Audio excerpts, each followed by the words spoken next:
나를 지으시니가 하나님 나를 부르시니가 하나님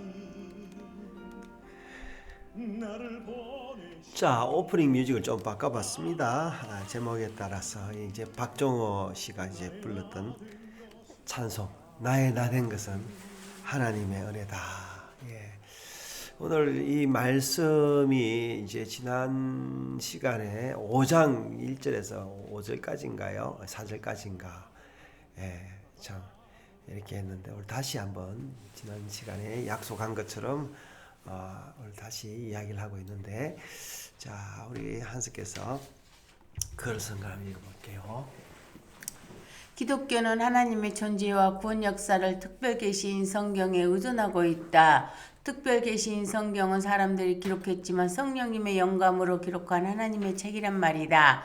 성경은 역사와 만물의 시작과 종말이 다 하나님께로 돌아간다고 증언하고 있다.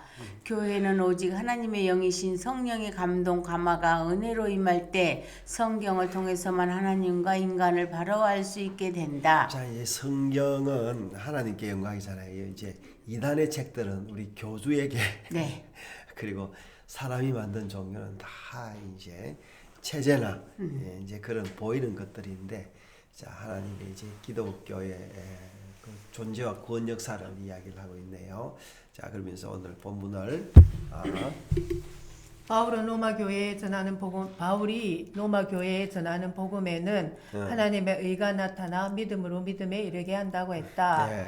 그리고 이 하나님의 의는 사람의 양심적 행함이나 율법을 지키는 율법주의로는 결코 얻을 수 없고 오직 하나님의 은혜인 예수 그리스도의 믿음으로 이루어진다고 했다. 자, 이게 이제 기독교의 핵심 교리죠. 진짜로 우리가 내 노력과 지식이 아니라 하나님의 선물로 주어진다. 네. 성도가 이 은혜를 누리면 곧 우리 안에 은혜로 임하신 예수 그리스도를 누림이며, 이 예수 그리스도가 바로 화평이라는 말씀이다. 화평이신 예수 그리스도의 임하심으로 환난을 경험한다고 했고, 이 환난을 통하여 인내와 연단을, 그리고 결국에는 소망을 이룬다고 확증하고 있다. 환난을 단순히 육체적 어려움이나 어떤 고통의 눌림으로 생각하지 말라.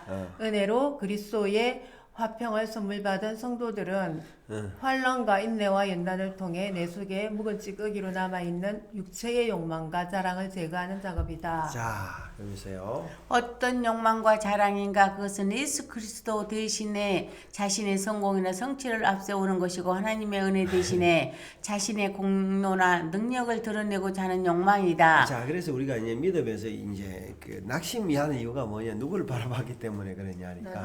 나 자신이죠. 예, 그렇죠. 예수 그리스도의 십자가와 부활이 필요 없다는 인본주의 태도이며, 그 은혜를 부인하고 은혜의 자리에 서지도 않는다. 성도의 삶은 자기 훈련이나 자기 성취를 통해서 자신의 우수함을 드러내고 율법의 조항을 이루어 나가는 자기 완성의 삶이 아니다. 성령을 통해서 하나님의 사랑이 부음받되어 예수 그리스도의 마음이 우리 안에 폭포수처럼 쏟아져야 한다. 내 안에서 발생하는 것이 아니라 외부에서 누군가가 부어주었더라는 말이다. 우리가 무엇을 이루고 성취하는 것이 중요한 것이 아니라 하나님의 은혜로 우리 안에 그리스도가 나타나야 한다. 성도는 사나 죽으나 그리스도의 것이기 때문이다. 이것이 믿음의 행함과 참된 연합이다. 예. 성도가 누리는 은혜의 믿음은 이 믿음으로 나의 그 무엇을 나타내거나 증명하는 것이 아니다. 나는 예수를 믿어 구원받았다. 그러므로 당신도 예수 믿고 구원받아라. 물론 이러한 증거의 구절들을 성경에도 전하고 있으니 부정하거나 무시할 필요는 없다. 단지 성도는 이 증거의 바른 의미를 알아야 한다. 우리가 구원받는 믿음은 나의 소유도 아니요 나로부터 발생하는 것도 아니라는 말이다. 바울은 로마 교회와 오늘 우리에게 이 사실을 애타는 마음으로 전하고 있다. 하나님의 의가 우리 안에 들어와 화평을 이루고 참 소망이 이루어지는 것이 언제 누구로부터 시작되었냐 하는 것이다. 그 시작은 우리가 연약할 때요, 죄인이 되었을 때요, 하나님과 원수 되었을 때라고 하였다. 이 세 번은 히브리식 강조 용법이며 동일한 시점을 의미한다고 할 수 있다. 성도와 교회 위에 하나님의 은혜가 임했다는 증거는 연약할 때, 죄인이 되었을 때, 하나님과 원수 되었을 때의 나의 모습이 믿음으로 보여지고 고백한다는 것이다. 예. 연약할 때는 언제인가. 여기서 연약이라는 말은 내가 좀 약하지만 어떤 일을 할 수 없는 능력이 할 수 할 수 있는 능력이 남아 있다라는 말이 아니다. 나는 무능력하여 내 힘으로는 아무것도 할 수 없다는 말이다. 이때가 바로 내가 죄인 되었을 때요, 하나님과 원수 되었을 때라는 말이다. 내가 죄로 죽었다는 것을 알게 되고 오직 하나님의 긍휼과 자비만을 바라는 상태이다. 이러한 상태에서만 언약대로 예수 그리스도께서 죽으셨고 살아나셨고 그의 피로 화목을 이루어 하나님과 원수된 우리가 하나님과 화목하게 되었다는 것을 알고 믿게 되는 것이다. 오직 전적인 하나님 은혜의 침투이시다. 그래서 이 은혜 가운데 즐거워하는 것이다. 자, 우리가 하나님의 은혜를 즐거워하는 게 이게 어려운 거죠. 아유, 겁나 어렵죠. 그러니까 이제 내가 뭐를 얻었다든지 성취했다든지 그거는 즐거워하는데 네. 하나님의 은혜를 즐거워하는 건 참 어려운 건데요. 예.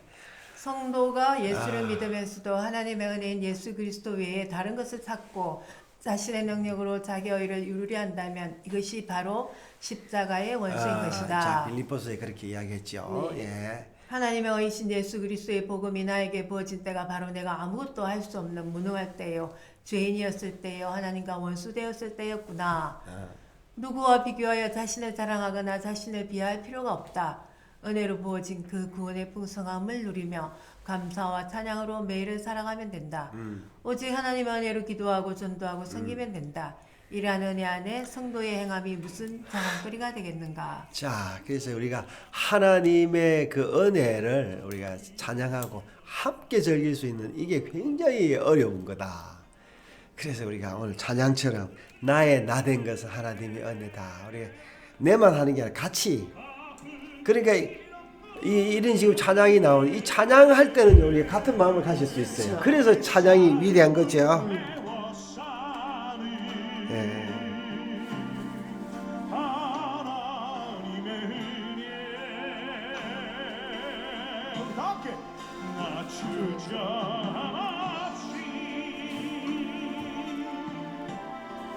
그 땅을 자, 이 은혜가 오늘도 우리와 함께 또 영원히 있다라는 걸 기억하고 살아갑시다.